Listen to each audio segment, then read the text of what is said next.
Indian वजीर खारजा हैं जयशंकर, वो कह रहे हैं कि पाकिस्तान के साथ जो मुस्तकिल बातचीत का दौर है वो ख़त्म हो चुका है। इंडिया की जो पॉलिसी इस वक्त पाकिस्तान के बारे में है उसके लिए मैं लफ्ज़ इस्तेमाल करता हूँ डिसमिसिव पॉलिसी, कि पाकिस्तान पे वक्त ना ज़ाया करो।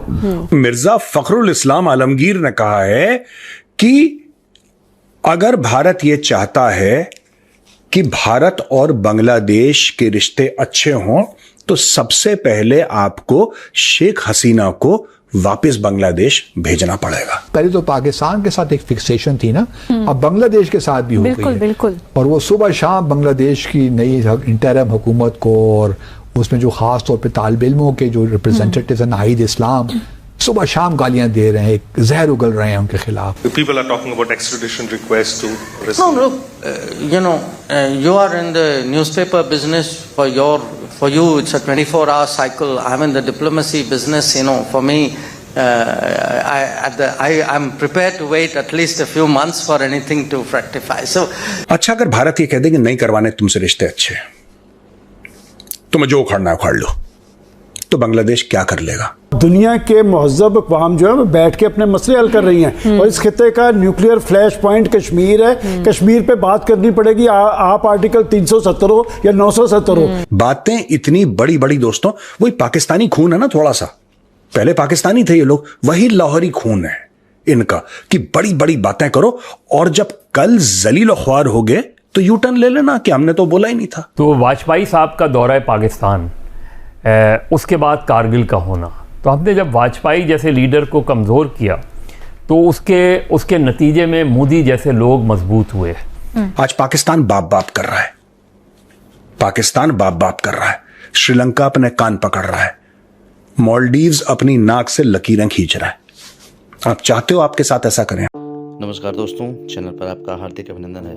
दोस्तों, बांग्लादेश में सिचुएशन आपने देखा, वहाँ से शेख हसीना जी भारत आई और भारत में अब तक वो हैं और भारत ने एक अच्छे पड़ोसी की भूमिका निभाते हुए उनको अभी तक शरण दिया हुआ है और जो हो सकता है भारत उनके लिए कर रहा है। लेकिन एक BNP वहाँ पे पार्टी है, उसके एक लीडर ने भारत को कहा है कि आप अगर चाहते हैं कि बांग्लादेश के साथ आपका जो रिलेशन है वो अच्छा रहे तो शेख हसीना को आप वापस भेज दो। ये सुनते ही इंडिया ने उनको क्लियर शब्दों में कहा कि भारत जो है वो शेख हसीना को वापस नहीं भेजने वाला, आपको जो करना है कर लीजिए।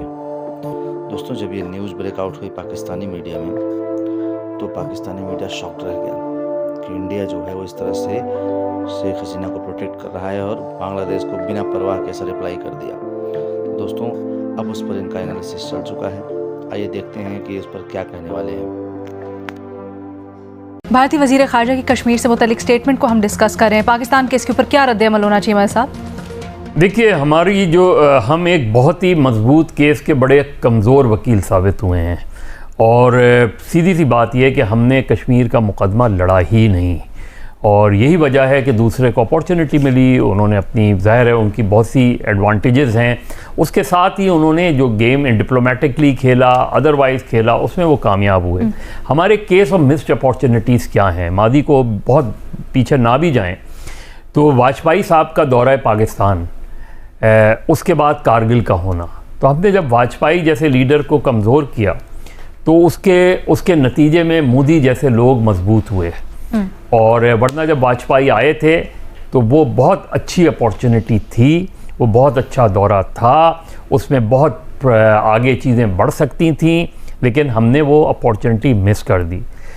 उसके बाद जो हार्डलाइनर्स आए उन्होंने मुशर्रफ के दौरे को नाकाम बना दिया। लास्ट मिनट जो चीज़ें हुई और जो मुझे अच्छी तरह याद है कि जो लास्ट मुशर्रफ साहब ने जाके एडिटर से गुफ्तगू की तो यहाँ जो हमारे फॉरेन सेक्रेटरी थे उन्होंने वो जब गुफ्तगू टेलीविज़न पे देखी तो उन्होंने अपने इंडियन काउंटर पार्ट को फ़ोन किया और ये जुमला कहा कि क्या मुज़ाकरात नाकाम हो गए हैं, इसलिए कि साइन करने से पहले एडिटर से मिलने का मतलब ही ये हुआ कि आपने बहुत सी चीज़ें ओपन हो गई, लीक हो गई, प्रेशर आ गया, जो कुछ हार्डलाइनर्स इस तरफ थे, कुछ हार्डलाइनर्स उस तरफ थे, वो डोमिनेट कर गए और वो भी चीज़ जो है वो वहीं की धरी रह गई।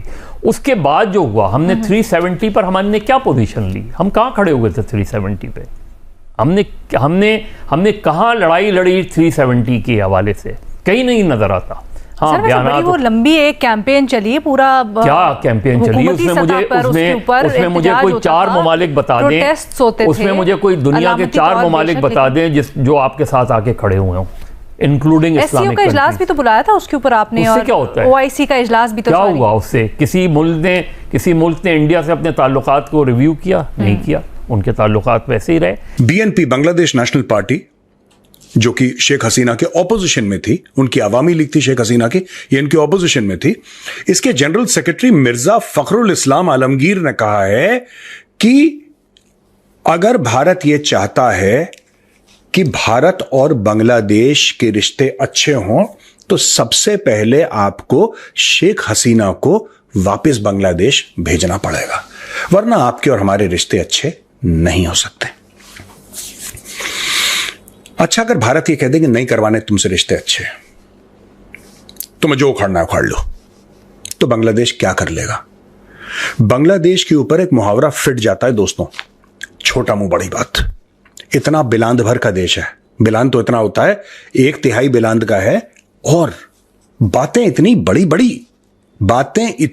बड़ी दोस्तों, वही पाकिस्तानी खून है ना, थोड़ा सा पहले पाकिस्तानी थे ये लोग, वही लाहौरी खून है इनका कि बड़ी बड़ी बातें करो, और जब कल जलील ख्वार हो गए तो यू टर्न ले लेना कि हमने तो बोला ही नहीं था, हमारा तो मतलब ही नहीं था, हम तो कुछ और कहना चाह रहे थे। पहली बात तो यह है कि मुझे लगता है कि छोटा मुंह बड़ी बात है, इतना बड़ा देश नहीं है, तुम्हारे पास इतने पैसे नहीं है, इतनी तुम्हारी फौज नहीं है, इतनी तुम्हारी डिप्लोमेसी नहीं है, इतनी तुम्हारी औकात नहीं है, अपने लेवल के हिसाब से बात करो यार।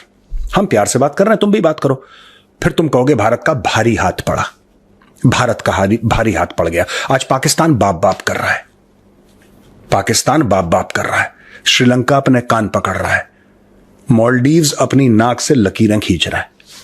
आप चाहते हो आपके साथ ऐसा करें हम? आप चाहते हो नल बंद कर दें? क्यों मार खाने वाले काम कर रहे हो यार? क्यों ऐसा है कि भारत को फिर थोड़ी सी तिरछी नजर से देखना पड़े? क्यों छोटे मुंह बड़ी बात? आपको बात पता है, मुझे बांग्लादेशी साइकोलॉजी बहुत पहले ये कहता है ना कि आप समझ नहीं पाए हमारी साइकोलॉजी, भाड़ में गई तुम्हारी 2 कौड़ी की साइकोलॉजी। मैं बताता हूं, एक बार इन्होंने गलती से इंडिया को मैच में हरा दिया। ये इतने घटिया किस्म के लोग हैं, इनका माइंडसेट इतना घटिया है, राइट? ये देखिए, ये इन्होंने ऐड लगाई, इन्होंने ऐड चला दी बड़े बड़े बिलबोर्ड्स पे महेंद्र सिंह धोनी की, यानी कि हमने उनका उस तरह से आधे बाल छीन लिए। ये इस टाइप की कौम है बांग्लादेशी। मैं पहले इनकी तारीफ करता था, इनके जोश और जज्बे की तारीफ करता था, लेकिन अब मुझे इनके बारे में सच्चाई पता लगी है। ये जूते के यार हैं, दे आर ऑल्सो पाकिस्तानीज। इनको ठोको, मैं बता रहा हूं आपको। अब देखो इशू क्या हुआ है, छोटा सा इनको मिल जाए ना कुछ चीज, कहते हैं ना कि घी हजम नहीं होता, बांग्लादेशियों को भी घी हजम नहीं हो रहा, they are unable to digest ghee.